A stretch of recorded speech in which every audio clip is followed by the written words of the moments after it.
Das große persönliche und geistige Treffen der alten Streiter und Kampfgenossen. Und vielleicht hat mancher unter ihnen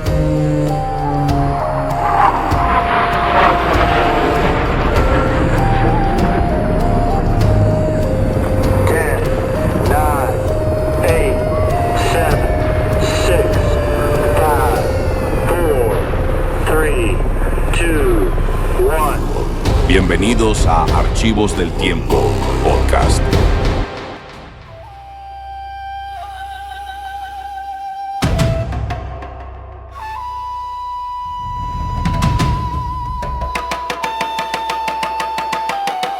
¿Qué lleva a un hombre a desafiar el poder de un imperio entero? ¿Cómo una rebelión derrotada terminó convirtiéndose en símbolo de resistencia para generaciones futuras? Hoy conocemos la historia de Túpac Amaru II y la sublevación que sacudió a América colonial. Una plaza inmensa bajo un cielo gris, con lluvia a punto de caer. Es el 18 de mayo del año 1781. En el centro de la Plaza de Armas del Cusco hay un hombre tendido sobre la tierra. Y atado a 4 caballos, claro, que tiran de sus extremidades hacia los 4 puntos cardinales. Así es, los verdugos azuzan a los animales con una furia brutal. Hay mucha tensión en las cuerdas, pero ocurre algo impensado. Los caballos fallan. Tal cual. Por la inmensa fuerza física de la víctima, los animales no pueden. La tierra en ese instante, parece negarse a dejar que lo partan en pedazos. Ese hombre es José Gabriel Condorcanqui, conocido por la historia como Túpac Amaru II. Y la gran pregunta que surge al arrancar este análisis profundo no es los detalles médicos de cómo murió, es el significado de su lucha. ¡Claro! Porque la misión de este estudio exhaustivo es debatir si esto fue un simple motín fiscal que se salió de control o si presenciamos el verdadero y sangriento inicio de la independencia americana. Esa es la interrogante central para nuestra audiencia de hoy. Y para comprender la magnitud de lo que ocurrió en esa plaza, es preciso retroceder un poco a los años previos. Sí, porque hay un dilema enorme frente a la figura de Túpac Amaru. Hablamos de un curaca de gran prestigio, un hombre educado por los jesuitas, dueño de un negocio muy próspero, de transporte con recuas de mulas. Disfrutaba de un estatus económico alto, sin duda. Y ahí hay algo que cuesta conciliar al leer las fuentes históricas. La lógica de la época dictaba que alguien con esos privilegios, debía protegerlos. Lo habitual habría sido sobornar a las autoridades, jugar el juego del poder colonial y conservar la riqueza. Mantener las cosas en orden. Ajá. Entonces, ¿qué empuja a un hombre con tanto que perder hacia lo que parece un suicidio político seguro? La respuesta reside en una reestructuración imperial que no dejaba escapatoria alguna. Las famosas reformas borbónicas del rey Carlos III. Que no eran un simple ajuste de impuestos, ¿verdad? Para nada. Funcionaban como un algoritmo de extracción implacable, diseñado para succionar hasta el último recurso del virreinato directo hacia Europa, sin dejar capital en la economía local. Y el ejecutor de esa política en el Perú fue el visitador José Antonio de Areche. Un personaje clave y oscuro. Él incrementó la alcabala, que era el impuesto a las ventas, del 4 al 6%. Creó gravámenes nuevos para bienes cotidianos e instaló aduanas internas. Cada vez que una mercancía cruzaba un límite regional había que pagar. El negocio de mulas de Túpac Amaru sufrió un golpe directo. Pero el detonante social más fuerte, según detallan los textos, era la mita minera, en especial la de Potosí. Uy, sí. Ahí vale la pena detenernos para explicar los engranajes de ese sistema a quienes nos escuchan, porque la historia suele mencionarlo como un simple trabajo forzado, cuando en la práctica era una condena letal. Es que la mita exigía que una séptima parte de los hombres adultos de las comunidades indígenas viajara cientos de kilómetros hasta las minas de plata. Al llegar, enfrentaban altitudes extremas y socavones saturados de gases tóxicos. Y el envenenamiento por mercurio durante el proceso de purificación de la plata. Eso destruía los cuerpos por completo. Las fuentes dicen que las familias celebraban ritos fúnebres antes de que los mitayos partieran. Porque sabían que el retorno era casi imposible. ¡Qué terrible! Y a esa pesadilla se sumaba el abuso del llamado reparto de mercancías. Ah, claro. donde los corregidores españoles obligaban a la población indígena a comprar productos inútiles a precios altísimos. Sí, les vendían desde telas europeas de lujo hasta libros en idiomas desconocidos. Generaban deudas impagables que luego cobraban con embargos y con violencia. Frente a ese panorama, Túpac Amaru intentó agotar la vía legal. Viajó a Lima, contrató abogados, presentó quejas formales en las cortes virreinales. Pedía abolir la mita minera apelando a las leyes de Indias vigentes. ¿Y qué respuesta obtuvo? Indiferencia total de la burocracia imperial. Exacto. Y cuando el sistema judicial cierra todas sus puertas, la violencia se erige como el único lenguaje disponible. Un lenguaje que estalla el 4 de noviembre de 1780. Los rebeldes emboscan y apresan al corregidor Antonio de Arriaga, y días después lo ejecutan en una horca pública. Y aquí, hay un debate muy interesante en la historiografía. Sí, porque propongo una mirada distinta. Esto no fue un simple asesinato motivado por la ira. Funciona como un acto de justicia simbólica. Al juzgar y colgar a la máxima autoridad española de la zona, los rebeldes rompieron el orden legal vigente para instaurar uno nuevo. Es una analogía provocadora. La gran duda es si esto era un reclamo local para bajar los impuestos o un proyecto separatista desde el día 1. ¿Qué indican las fuentes sobre eso? Es un tema fascinante. En las primeras semanas, el lema del movimiento era «Viva el rey, muera el mal gobierno». O sea, el discurso iba contra la corrupción de los funcionarios, No contra la corona española en sí. Claro, y con ese discurso logró formar una coalición multiétnica inmensa. Incluía a indígenas, mestizos, personas esclavizadas e incluso a criollos adinerados que odiaban las nuevas aduanas. Sin embargo, esa alianza tan amplia se desmorona de una manera muy veloz. El punto de quiebre ocurre tras la batalla de Sangarara. Fue una victoria aplastante para los rebeldes, pero llena de sangre. La Iglesia Católica reacciona excomulgando a Túpac Amaru. Y para una población de profunda fe, luchar bajo excomunión era algo aterrador. Además, los criollos, al ver la furia del levantamiento, temen perder sus propiedades y abandonan la causa.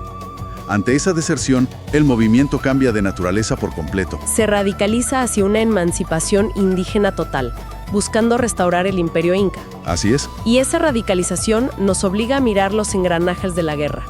Porque para sostener un conflicto bélico con decenas de miles de personas, frente a un ejército imperial, el carisma del líder no basta. Para nada. Hace falta una maquinaria logística de alta precisión. Esa misma maquinaria que fallaría más adelante en el Cusco fue la que Micaela Bastidas construyó desde cero. Y esto nos adentra en una de las revelaciones más impactantes de esta exploración detallada. Micaela Bastidas Puyucagua es una figura colosal y resulta esencial desmontar la narrativa histórica tradicional, esa que la reduce a la categoría de esposa abnegada que brinda apoyo desde la retaguardia. Es una injusticia histórica tremenda. Al revisar la correspondencia en los textos de hoy, queda clarísimo. Micaela era el cerebro operativo del movimiento. Sin duda, ella asumió el rol de jefa de logística y estratega militar. Imaginemos el desafío, alimentar y armar a 40,000 personas sin una cadena de suministro oficial. Una locura de gestión. Ella organizaba la recolección de pólvora, emitía salvoconductos y administraba el tesoro rebelde. Además, revitalizó la antigua red de los chasquis. Los mensajeros andinos. Así es. Utilizó a estos corredores expertos en la geografía montañosa para establecer un sistema de inteligencia militar superior al de los españoles. O sea que Micaela tenía información de los movimientos del enemigo casi en tiempo real. Exacto. Y firmaba órdenes con la ayuda de su escribano de confianza, Esteban Escarcena. Las cartas que le enviaba a su esposo son un testimonio de su agudeza táctica. No eran cartitas de aliento emocional. Le reclamaba con mucha severidad por perder el tiempo tras la victoria en Sangará. Ella veía la urgencia de tomar la ciudad del Cusco antes de que los españoles recibieran refuerzos desde Lima. Le advertía de manera muy directa que esa indecisión los iba a condenar a la muerte. Su lectura militar era impecable. Al punto de que fue nombrada jefa interina. Y su papel subraya algo que aterrorizaba a la burocracia colonial, tanto o más que las armas. El liderazgo femenino. Sí, porque Micaela no era la única. Estas mujeres demostraron una capacidad de gestión extraordinaria. Tenemos a Tomasa Tito Conde Maita, la cacica de Acos. Ella comandó tropas en la batalla del puente de Pilpinto y logró una victoria clave. Y en la región del Alto Perú, lo que hoy es Bolivia, Bartolina Sisa y Gregoria Apaza sostuvieron el brutal cerco a la ciudad de La Paz. Resulta fascinante analizar el terror que esto infundía en las autoridades virreinales, ver a mujeres impartiendo justicia y organizando los recursos de la guerra. Rompía con los roles de género europeos de la época por completo, pero además demostraba la existencia de un estado paralelo, ¿verdad? Ese es el punto neurálgico. Las lanzas y los mosquetes eran peligrosos, claro, pero una burocracia indígena eficiente, capaz de autogobernarse, representaba el fin del orden colonial. Era la prueba tangible de que el virreinato no era necesario para el funcionamiento de la sociedad. Por desgracia, pero la causa rebelde, la predicción de Micaela Bastida se cumple al pie de la letra. Túpac Amaru demora el avance hacia el Cusco. Sí, y ese retraso permite a las fuerzas imperiales fortificarse. El asedio rebelde se estrella contra muros de piedra, falta de artillería pesada y traiciones internas. La maquinaria se quiebra. Y el declive comienza en el pueblo de Langui. En medio de la retirada, Túpac Amaru es emboscado por 2 lugartenientes de su propio bando, Francisco Santa Cruz y Ventura Landaeta. Ellos lo entregan a cambio de recompensas. Una traición letal. Capturan también a Micaela Bastidas y a la cúpula familiar. El visitador Areche asume entonces la dirección del juicio, con el objetivo de dar una lección inolvidable. La sentencia, que se lee el 15 de mayo de 1781, está impregnada de un sadismo institucional que busca aniquilar cualquier esperanza. Y llegamos a la escena descrita al inicio. La Plaza de Armas del Cusco el 18 de mayo. Un despliegue teatral de castigo absoluto. Fue una ejecución diseñada con perversidad. A la cacica Tomasa Tito Condemaita le aplicaron el garrote vil.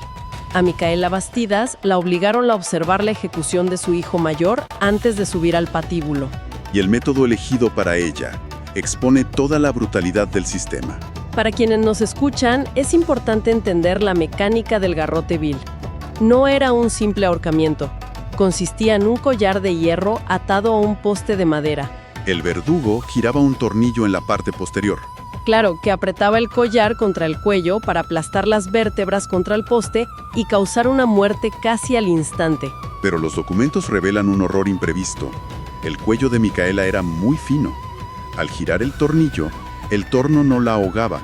El hierro no lograba hacer la presión necesaria. La máquina falló. Y lejos de detener la ejecución, los verdugos optaron por una carnicería. Le ataron sogas al cuello, tiraron desde distintos ángulos y procedieron a patearla hasta arrebatarle la vida frente a su esposo. Luego sacaron a Túpac Amaru. Tras cortarle la lengua, intentaron el desmembramiento con los 4 caballos. Y al fracasar la fuerza animal, culminó en su decapitación. El visitador Areche dio la orden de descuartizar el cuerpo. Y la corona no se detuvo en el exterminio físico. Enviaron la cabeza a Tinta, los brazos a Tungazuca y Carabaya, y las piernas a otros pueblos rebeldes. La persecución continuó en el ámbito legal. Se prohibió el uso del idioma quechua. Se vetó la indumentaria tradicional indígena. Hasta prohibieron cualquier símbolo incaico. Se prohibió la lectura de los comentarios reales de los incas del Inca Garcilaso de la Vega. Ordenaron destruir todo elemento que hiciera alusión al pasado imperial. Y aquí interviene una duda muy fuerte. ¿Por qué un imperio global necesita desplegar tanto teatro sanguinario? O sea, obsesionarse con la ropa o el idioma de los vencidos. Va más allá de un castigo legal, ¿no? Total. Esto es un intento desesperado por asesinar una idea. ¿Es que esa es la definición misma de un genocidio cultural? Para comprender el terror de España, hay que entender el sistema de las 2 repúblicas, instituido por el virrey Francisco de Toledo en el siglo XVI. ¿Cómo funcionaba eso en la práctica? Toledo dividió a la sociedad en la República de Españoles y la República de Indios. Los indígenas vivían segregados, pero conservaban su estructura social, sus curacas y su memoria colectiva. ¿Un sistema creado para facilitar el control y el cobro de tributos, supongo? Tal cual. Pero la rebelión demostró que esa segregación había preservado una identidad latente. La corona comprendió de golpe que el pasado inca no era folclore, era un poder político que estaba en hibernación. Por eso ordenaron desintegrar la República de Indios y borrar la cultura incaica. Buscaban extirpar la raíz. Era un mensaje de terror para prevenir cualquier contagio revolucionario en el futuro, porque comprendieron que el poder español era vulnerable. Querían que la sola idea de ser inca dejara de existir. Pero la historia demuestra que intentar borrar un linaje a través del terror suele generar un efecto opuesto. Forjaron mártires en definitiva. Así es.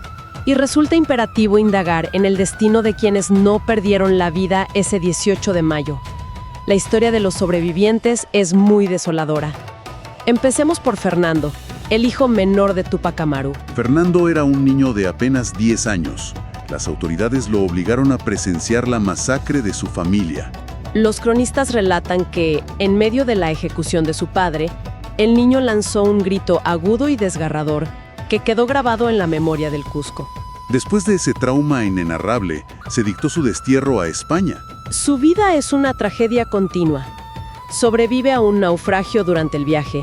Llega a Europa, padece prisión, abandono y muere a los 30 años en Madrid en la extrema pobreza. Y es fascinante notar que sus restos simbólicos fueron repatriados a Perú apenas en el año 2025. La burocracia y el olvido tardaron más de 2 siglos en devolver al niño a su tierra. Increíble. Otra historia de resistencia es la de Juan Bautista Túpac Amaru, el medio hermano del líder rebelde. Sí, él fue condenado al destierro y logró sobrevivir a un cautiverio de 40 años. Primero en las prisiones de Ceuta y luego en España. Y en la etapa final de su vida, exiliado en Buenos Aires, dejó unas valiosas memorias, un testimonio invaluable sobre la crueldad del sistema colonial. Es fundamental cuestionarse el legado de este sacrificio. Lejos de sembrar la sumisión, el ensañamiento imperial fortaleció mitos fundacionales de resistencia. Surge con fuerza el mito andino de Incarri. Esa creencia poética de que la cabeza decapitada del líder, enterrada en algún lugar secreto de los Andes, no está muerta. Exacto. Está viva, latiendo bajo la tierra, tejiendo vasos sanguíneos y regenerando su cuerpo. El mito dice que el día en que la cabeza se una al cuerpo, el orden del mundo se restaurará. El mito de Incarri es la metáfora de un pueblo que se niega a la extinción. Y si vinculamos esta rebelión con los movimientos libertadores posteriores, la línea causal es innegable. Este levantamiento resquebrajó los cimientos de la lealtad colonial, ¿no? Por supuesto, allanó el camino. 30 años después del sacrificio en el Cusco, cuando libertadores como San Martín y Bolívar avanzaron sobre Sudamérica, encontraron la semilla de la emancipación ya sembrada. Encontraron una sociedad que ya había visto sangrar al imperio. El intento de erradicar la cultura falló y consolidó una profundidad moral inquebrantable en la lucha por la independencia. Esa síntesis nos permite responder a la duda del inicio. La guerra impulsada por Túpac Amaru II, organizada por el cerebro estratégico de Micaela Bastidas y sostenida por decenas de miles de combatientes, no fue un reclamo vecinal. Fue un sismo geopolítico. Expuso ante el mundo que el Imperio Español tenía fracturas irreversibles y que se sostenía sobre una explotación tan absoluta que las reformas graduales eran imposibles. Dejó al descubierto la debilidad realista y demostró que un gobierno paralelo originario era viable. Y para cerrar este estudio exhaustivo, quiero dejar un pensamiento final sobre la crueldad de la ejecución. Un detalle que lo cambia todo, a nivel histórico. Así es. El Imperio Español creyó que desmembrar el cuerpo de Túpac Amaru y esparcir sus restos por las provincias altoandinas serviría para sembrar el terror y el olvido. Pensaban petrificar a la población con terror visual. Pero sin saberlo, al esparcir esos restos por las montañas y los valles, lo que hicieron en verdad fue plantar la semilla de la independencia en cada rincón de América Latina. Un símbolo hermoso y potente de que la dignidad humana, al igual que la historia, no puede ser descuartizada. Cada historia que recordamos mantiene viva la memoria del mundo. Nos reencontramos muy pronto en una nueva travesía por el tiempo.